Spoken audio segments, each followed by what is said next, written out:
Dans la première vidéo, je vous ai parlé du processus biologique ou des mécanismes biologiques des comportements amoureux et sexuels chez les êtres humains qui ressemblent parfaitement aux comportements amoureux et sexuels des autres mammifères. Alors ces comportements-là, c'est sûr qu'ils ont été sélectionnés par ce qu'on appelle l'évolution et la sélection naturelle. C'est-à-dire que ceux qui adoptent, là on parle d'un point de vue statistique, hein. Là, ce que je dis, c'est vraiment d'un point de vue statistique. C'est-à-dire que ceux qui adoptent des comportements qui sont à l'encontre de la reproduction humaine, qui ne réalisent pas le but ultime de la vie, ou du programme génétique de la vie qui est la reproduction humaine, bon, ça c'est une façon très approximative de parler. Parce qu'en biologie, on ne peut pas vraiment dire qu'il y a un but. Okay. Mais parlons quand même comme ça, c'est pas grave. Donc, tous ceux dont le comportement ne conduit pas à la reproduction, ils sont, ou ça veut dire qu'ils conduisent à la mort, en fait, bah, ils sont éliminés. Ils ne se reproduisent pas, ils sont éliminés par le système de la sélection naturelle ou par le système de la biologie évolutive. Ceux qui restent, ce sont ceux qui ont adopté un comportement, une manière de réfléchir, d'agir, qui est favorable à la reproduction. Là, et ça se passe, c'est un phénomène qui se passe sur plusieurs milliers d'années, sur plusieurs millions d'années. Okay. C'est sûr que là, je suis en train de parler de populations qui sont énormes en termes statistiques. Parce qu'il y a plein de comportements qui, effectivement, sont quand même restent, mais ne conduisent pas à la reproduction des espèces. Prenez juste le phénomène de l'homosexualité. L'homosexualité, c'est un phénomène qui existe, non seulement chez l'espèce humaine, mais chez d'autres espèces animales aussi, et qui existe encore aujourd'hui, n'a pas été éliminé par le processus de l'évolution. Mais il reste minoritaire. Vous voyez, si vous observez autour de vous, vous voyez que la majorité des gens sont hétérosexuels. C'est pas par hasard. C'est parce que si la majorité des gens deviennent homosexuels, alors l'espèce risque de s'éteindre. Donc ça n'arrive tout simplement pas. D'accord? Il y a maintenant un autre sujet qui est non seulement qui a rapport avec l'évolution aussi, mais là, à la place de parler de l'évolution de, de notre corps, on va parler de l'évolution de notre culture. Parce que la culture humaine aussi, et quand je dis culture, ça veut dire les langues, les arts, la religion, les croyances, les histoires qu'on se raconte à propos de Dieu, l'amour, la création, la science, n'importe quoi, tout ça, on peut le mettre dans le phénomène de la culture. Alors la culture, c'est aussi quelque chose qui évolue et qui est sélectionné naturellement. Il y a des cultures qui sont favorisées par l'évolution, il y a des cultures qui sont défavorisées par l'évolution. Donc il y a des cultures qui disparaissent, il y a des cultures qui apparaissent. Et c'est encore le cas aujourd'hui. Alors, si on parle de relations amoureuses et sexuelles, la culture qui a été souvent favorisée par l'évolution, c'est celle du couple. Il y a aussi plusieurs autres cultures. Il y a des cultures et des sociétés où l'homme avait plus d'une femme, polygamie. Il y a d'autres cultures où la femme avait plusieurs hommes, polyandrie. Il y a plusieurs autres cultures où, beaucoup plus complexes que ça, où il n'y a pas un homme et plusieurs femmes ou une femme et plusieurs hommes, mais il y a une communauté. Et on ne sait pas les bébés sont les bébés de qui. Et cette communauté va élever les bébés ensemble. Donc c'est une autre forme d'organisation. Il y a peut-être des centaines, des milliers de formes d'organisation. Aujourd'hui, quand je dis aujourd'hui, c'est-à-dire au XXe siècle, le XXIe siècle, la culture dominante, c'est celle du couple.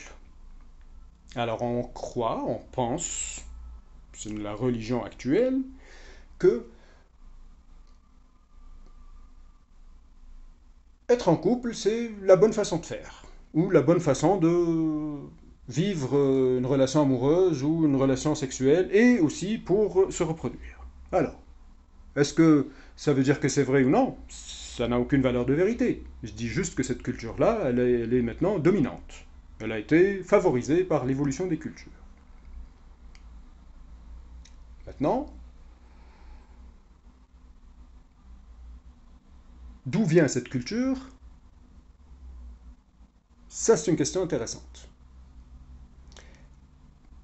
Est-ce que c'est une culture qui vient des religions?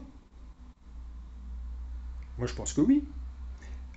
Ou est-ce que c'est une culture qui vient de notre façon naturelle à être? Je pense que non, parce que la preuve, il y a eu plusieurs autres cultures, il y a encore plusieurs autres cultures.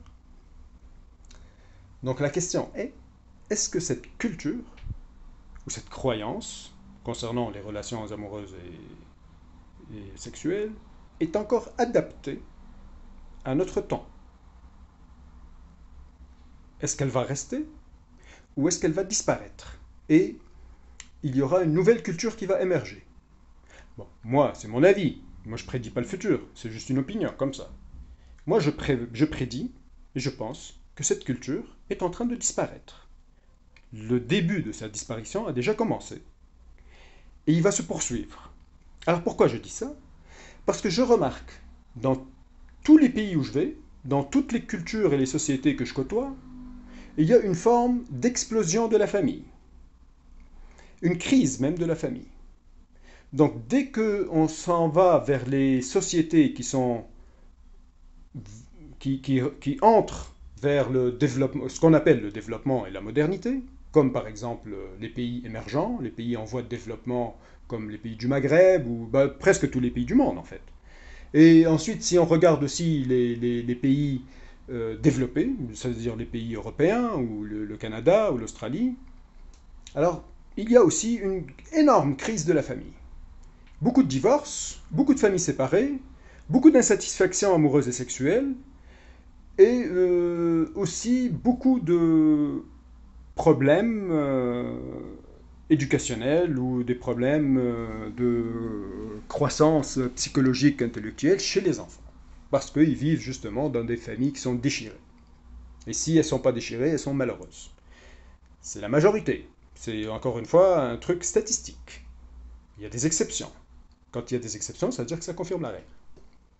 Donc voilà pourquoi je crois que le modèle actuel, le concept ou la religion ou la croyance actuelle, va évoluer dans un sens que j'ignore encore, mais je crois que ça va évoluer dans un sens qui est complètement différent à la notion de couple qu'on vit maintenant. Et dans une centaine d'années, ou 200 ans, 300 ans, 500 ans, il y aura une très grande majorité de peuples qui vont faire des enfants ou entretenir des relations amoureuses et sexuelles qui n'ont absolument rien à voir du cadre dans lequel on réfléchit aujourd'hui.